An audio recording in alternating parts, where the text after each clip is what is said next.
In the United States, we have this idea that if you work hard and you play by the rules, you should be able to succeed. Education is a big part of that social mobility. 30 years ago, 31% fewer poor Americans earned bachelor's degrees than wealthy ones. Now, 45% fewer do it. The gap is widening. As Dave mentioned, I work for Upward Bound. We help those low-income and first-generation students kind of graduate and go on to college. We serve 7 high schools in 4 counties in the area, and there's a tremendous need in our area. There are 3,500 students roughly in this area, high school students. 3,100 would qualify for our program based on their income or being first-generation college students or both. We serve 101, and there's 2 of us doing the job right now. Our area has double the teen pregnancy rate of the rest of the state. Statewide, about 21% of students will not graduate high school. In our area, that's 32%.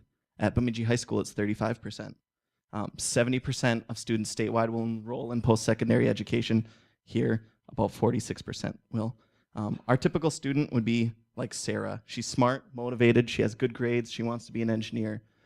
She lives at home. She has just her mother there who works a couple of jobs. She has a brother who has a girlfriend and a child. She lives about 30 or 40 minutes from high school and an hour from the university.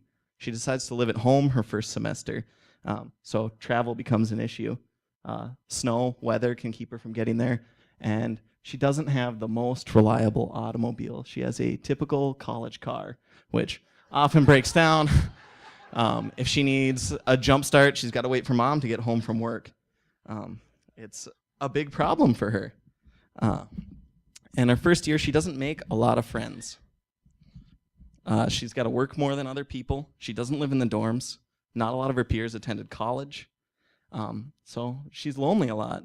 When she goes home, she has trouble connecting with old people from high school. She doesn't have a lot of time for old friends, and when she is around them, they see her as abandoning them or being too good for her hometown.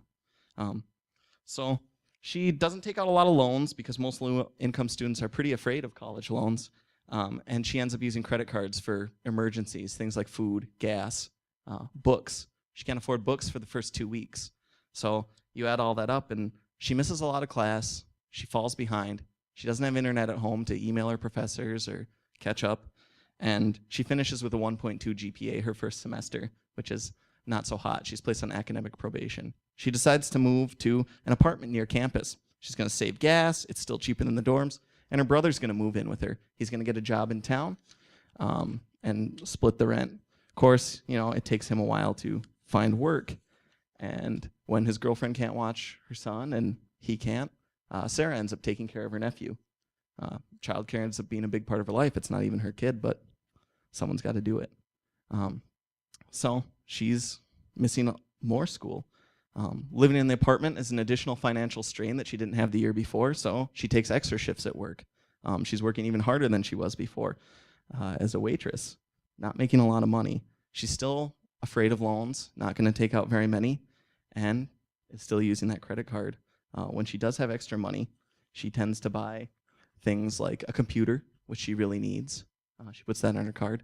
She also gets things like an iPhone and some decent clothes. She's trying to fit in with the students around her who wonder why she wouldn't have those sorts of things. So without the study habits in place she would have gained in that first semester attending a lot of college and all of her other struggles, she gets a 1.9, second semester of academic probation. She has to petition to stay in school. She doesn't have good connections on campus, so she gives up. She moves home. She's going to work, pay off her debt, and go back someday. And every year that she doesn't go back, it's less and less likely that she's going to go back. And the other students from her community look at Sarah, who is bright, smart, ambitious, and didn't make it. And they think, how can I make it? Goes to show you the value of your safety net. There's a lot of middle class and upper class students who say, I have to pay my own tuition. My parents don't help with that. And that's true, but it's not really equivalent. Paying for tuition isn't a huge struggle with the availability of student loans. Little things matter. Having parents who know how to navigate the FAFSA and help you get financial aid. Having at-home internet access so you can research schools, register for services, research scholarships.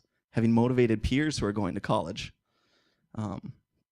Visiting home and leaving with a full tank of gas and a backseat full of groceries. Having access to college prep in high school. And it's more likely that your parents have gone to college and they can offer support and guidance.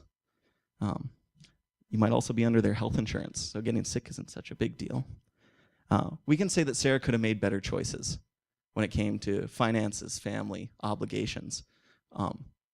Ever try to walk on the white line next to the side of the road for fun, not, because you're in trouble? It's pretty easy. Simple. Any of us could do it, right? The consequences are low. Could you do it 1,000 feet in the air with no net? How many of you would fall? That psychological advantage is a huge deal. And we don't really consider it.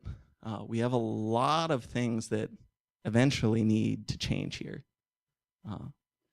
if we're going to close that gap. One thing is the way we look at poverty in the United States. We don't have myths of someone who is poor but blessed with a lot of wisdom or had a lot of other things going for them. Poor people generally are there because they deserve it, right? They didn't make the right choices. They didn't work hard enough.